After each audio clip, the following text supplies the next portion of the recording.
ജയ് ഹിന്ദ്. വിരമിച്ച സൈനികൻ യൂട്യൂബ് ചാനലിലേക്ക് ഏവർക്കും സ്വാഗതം.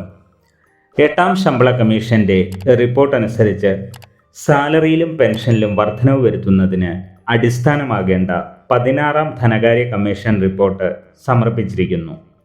ഇതിൻ്റെ വിശദാംശങ്ങളാണ് ഈ വീഡിയോയിൽ.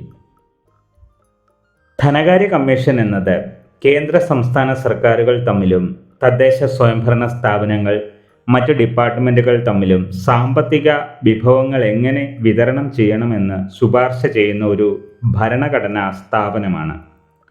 രാജ്യത്തിൻ്റെ സാമ്പത്തിക സ്ഥിതി മെച്ചപ്പെടുത്തുന്നതിന് ആവശ്യമായ കാര്യങ്ങളിൽ സർക്കാരിന് മാർഗനിർദ്ദേശം നൽകുന്നു. ഇപ്പോൾ നടപ്പിലാക്കിയിരിക്കുന്നത് 15ാം ധനകാര്യ കമ്മീഷൻ അനുസരിച്ചുള്ള തീരുമാനങ്ങളാണ്. 2021 മുതൽ 2026 മാർച്ച് വരെയുള്ള കാര്യങ്ങളാണ് 15ാം ധനകാര്യ കമ്മീഷൻ അനുസരിച്ച് നടക്കുക. 16ാം ധനകാര്യ കമ്മീഷൻ 21 നവംബർ 2022 ആണ് രൂപീകരിച്ചത്. ഇതിൻ്റെ ചെയർമാൻ ഡോക്ടർ അരവിന്ദ് പങ്കാരിയ ആയിരുന്നു. ഈ കമ്മീഷൻ റിപ്പോർട്ട് 17 നവംബർ 2025 ബഹുമാനപ്പെട്ട പ്രസിഡന്റ് ശ്രീമതി ദ്രൗപദി മുർമുവിന് സമർപ്പിച്ചു. 2026 ഏപ്രിൽ മുതൽ 2031 മാർച്ച് വരെയുള്ള സാമ്പത്തിക കാര്യങ്ങളാണ് ഈ റിപ്പോർട്ടിൽ ഉള്ളത്.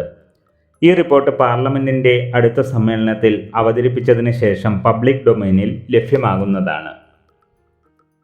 8ാം ശമ്പള കമ്മീഷൻ അനുസരിച്ച് ശമ്പളത്തിലും പെൻഷനിലും വരുന്ന വർധനവിനെ സ്വാധീനിക്കുന്ന ഒരു പ്രധാന ഘടകവും ഈ റിപ്പോർട്ടാണ്.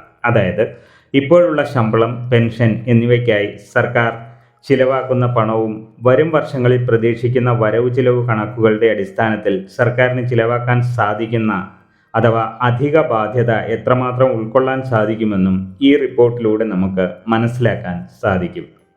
ഈ റിപ്പോർട്ടിൻ്റെ വിശദാംശങ്ങൾ പാർലമെൻറ്റ് സമ്മേളനത്തിന് ശേഷം അറിയാൻ സാധിക്കും.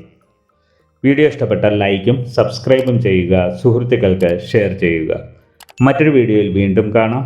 ജയ് ഹിന്ദ്, വന്ദേ മാതരം.